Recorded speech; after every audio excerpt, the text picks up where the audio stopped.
সমাজের অবক্ষয় আর সামাজিক ব্যাধির।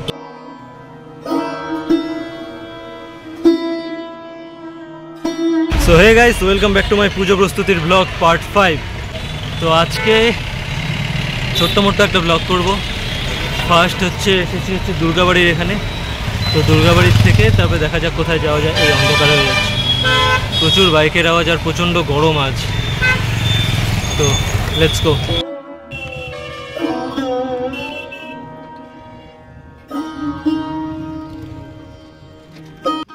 তো এবার এখানে ৭২তম বর্ষ আর আলোকসজ্জায় চন্দননগরের শিল্পী আর রূপদানে প্রতিমা রূপদানে হচ্ছে চন্দননগরের।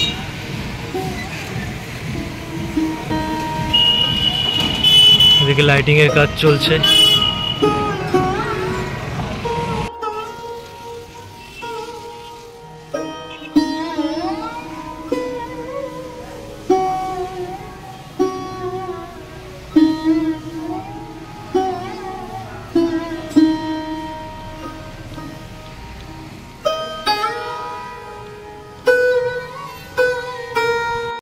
তো দুর্গাবাড়িতে তো ঠাকুর বানানোর কাজ চলছে, ওয়াল টোয়ালের আউট স্ট্রাকচারটা করছে, তারপরে মাটির কাজও হবে, সেগুলোও দেখাবো পরে।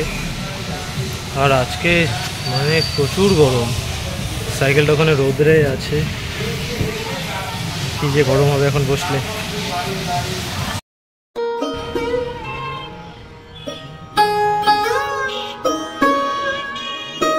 তো এখন যাচ্ছি এসিডিসি ক্লাব, ওই দুর্গাবাড়ি এখান থেকে সামনেই সোজা বেরিয়ে, মানে মেইন গেটটা থেকে বেরিয়ে বাঁ দিকের রাস্তায়। তো দেখি এখানে কত দূর কি কাজ হয়েছে।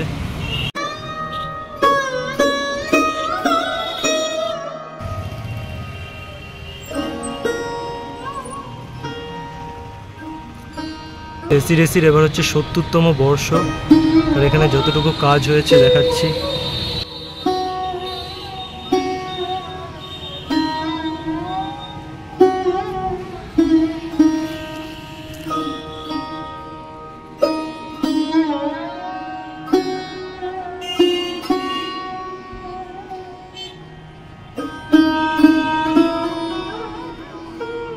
তো এখানে এই মন্দিরটা রাউন্ড শেপে করেছে, কি থিম পোস্টারেও লেখা নেই, বোঝা যাচ্ছে না।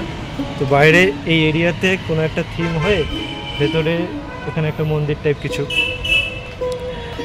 তো এই ছিল এসিডিসি ক্লাব। গরমে তোতলে যাচ্ছে, এবার এখান থেকে বের হচ্ছি।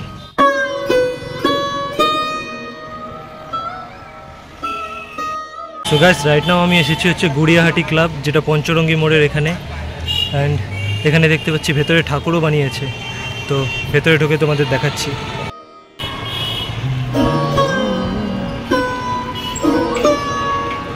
বাস দিয়ে পুরো ব্লক করে রেখেছে।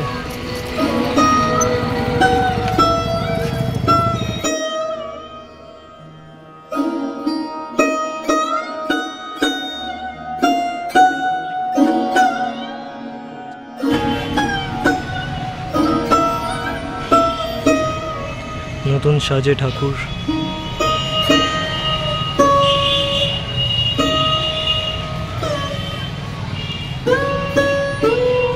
সিংহ পেছনে আছে। ঠাকুরের পোশাক দেখে বুঝতে পারছি মনে হয় কোনো আদিবাসীর আদলে ঠাকুরটা বানানো হচ্ছে। এটাও সুন্দর হবে ঠাকুরটা। তো এখন আমি গুড়িয়াহাটি ক্লাব থেকে বেরিয়ে যাচ্ছি, অ্যান্ড আর হয়তো ব্লগটা বাড়াচ্ছি না, বা এখন দেখি সামনে যাওয়ার পথে কোচবিহার ক্লাব পড়বে, ওটা দেখিয়ে আই থিঙ্ক শেষ করি। হ্যাঁ, ওটাতে লাস্ট যাই। Let's go. এই জায়গাটা কি চাপা।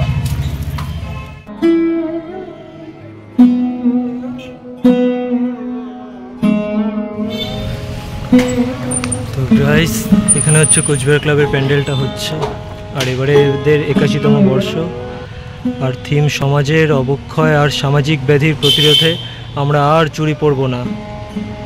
তো নারী শক্তি নিয়েও এখানকার থিম হতে চলেছে।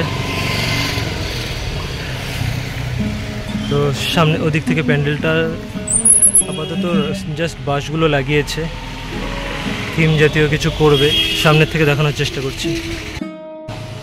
তো এখানেও এন্ট্রান্সটা রাউন্ড শেপ করা বাঁশের স্ট্রাকচারে, তারপরে ভেতরে আরেকটু রাউন্ড শেপ করা। তো জাস্ট বাঁশের স্ট্রাকচারটা করা আছে এখানে, আরও কদিন পর এলে প্রপার স্ট্রাকচারটা বোঝা যাবে। তো আজকের পুজো প্রস্তুতির ব্লগ এতটুকুই, দেখা হচ্ছে নেক্সট ব্লগে।